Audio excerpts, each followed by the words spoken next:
If you're watching this, don't move, don't blink, and don't skip even 1 second, because the story you're about to hear will make you think about trust, love, distance, and the moment everything changes without warning. It begins with a single message, a simple request, and a calm voice, until that same voice becomes cold, distant, and filled with walls. And the moment he saw the message on his screen, he knew something was wrong, something deep, something he never expected. So stay with me till the last moment, because nothing in this story is as simple as it looks, and every detail matters. He always believed in giving space, not the kind of space that pushes people apart, but the kind that lets someone breathe without feeling watched. He was never the partner who checked her phone or asked unwanted questions. He trusted her the way you trust the sun to rise every morning. It never crossed his mind that trust could turn into a slow ache that sits in the chest and refuses to leave. And that ache began on the day she told him she was going on a girls' trip. She said it casually, as if it were something she mentioned every week. She said it while standing in front of the mirror, touching her hair, watching her reflection instead of him. She looked excited, but he sensed something else in her tone. There was a tremble hiding behind her smile, a hesitation she tried to mask with quick words. He wasn't sure, but he felt it, a small pull inside him, an instinct. But he didn't question her. He didn't want her to feel controlled or tested. So he smiled, nodded, and told her to enjoy her trip. But deep inside, something whispered that this trip would change something, that something was already changing. And the moment she said, "You don't need to know what happens on a girl's trip," he felt that whisper get louder. Still, he let it go. He kissed her forehead, helped her with her bag, and watched her leave with a feeling he couldn't explain. He stood at the door longer than usual, looking at the empty street, feeling the silence wrap around him. It felt like the house lost its warmth in seconds, as if her presence carried all the light with her. That night, he waited for her message, not because he demanded updates, but because she always texted when she arrived somewhere. This time, she didn't. Hours passed. His mind tried to stay calm, but the silence kept growing. He finally messaged her, just something simple, nothing clingy, no reply. He waited longer. When he messaged again, he saw something that hit him like a punch he never saw coming. Blocked. Not by accident, not by mistake, not because of bad signal. Blocked on messages, blocked on calls, blocked on social, everywhere.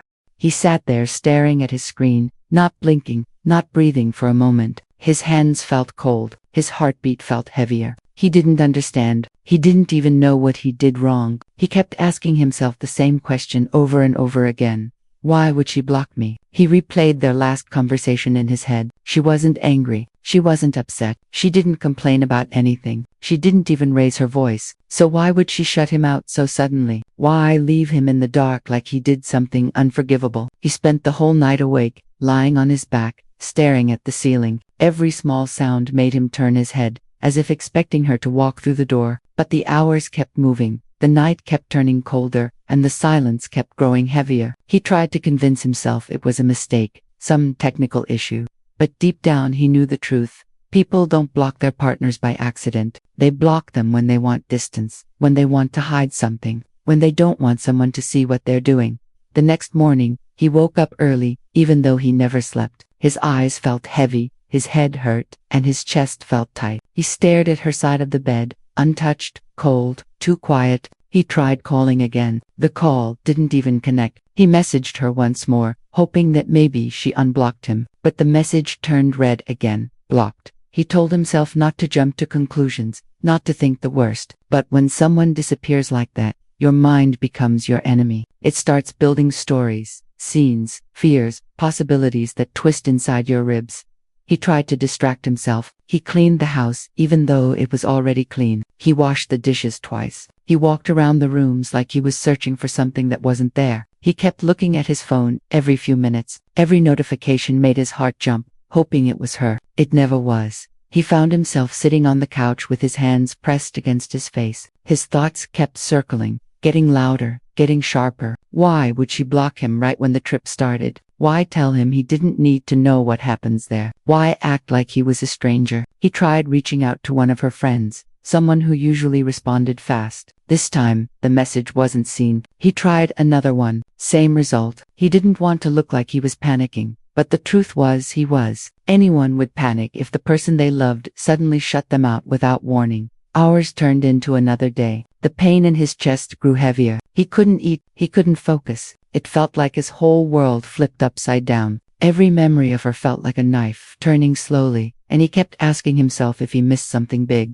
something she hid behind her smiles. When someone leaves you in silence, your mind becomes a storm. It drags every fear to the surface, and he found himself imagining every possible scenario, each one worse than the last. He imagined her laughing with someone else while he sat alone at home. He imagined her turning off her phone while enjoying moments he wasn't allowed to know. He imagined her whispering things she never whispered to him. He imagined her talking about him like he didn't matter. But the truth was, he didn't know anything. And not knowing was the worst part. On the third day, he decided he wouldn't sit quietly anymore. He drove to the resort she mentioned. He didn't want to look desperate, but he needed answers. He needed to see what was going on. The drive felt endless. Every mile made his stomach twist more. His mind kept replaying everything she ever said. He kept questioning every moment between them. He even questioned himself, wondering if he became boring, too safe, too predictable. When he reached the resort, he walked inside with shaky steps. He asked at the front desk if she checked in. The receptionist looked surprised for a moment but didn't say anything except that she couldn't share guest information. He tried explaining that he was her partner, that he was worried, that he just needed to know if she was safe. But rules were rules. All he got was a polite apology. He walked around the lobby, thinking, trying to decide what to do next. Then he saw something he didn't expect. A staff member approached him quietly, lowered their voice, and said they noticed her name earlier, on a list. They said she was there, but she wasn't alone. She checked in with someone else. They told him they might lose their job for saying too much, so they left before he could ask more. Those words felt like a blade slipping between his ribs. He walked out of the resort, feeling like the ground beneath him wasn't stable anymore. The air felt heavy, his vision blurred. He leaned against his car, pressing his hands on the door just to stay steady. Everything inside him crumbled. He sat inside the car for a long time with his hands over his face. The silence around him felt louder than anything he ever heard. He tried to breathe, but each breath felt short, painful, sharp. He felt betrayed, confused, angry, and broken all at once. He felt like someone reached inside him and pulled out everything he believed. He didn't stay. He didn't want to create a scene. He just drove home with the weight of a truth he didn't want to face. On the road back, he kept thinking about her words. You don't need to know what happens on a girl's trip. Now those words felt colder, heavier, sharper. They felt like a warning he didn't understand at the time. When he reached home, he sat on the couch with his head down. He didn't cry, not at first. He just sat there in silence, feeling something inside him fall apart slowly. He wanted answers. He wanted the truth, but he also feared what the truth might destroy completely.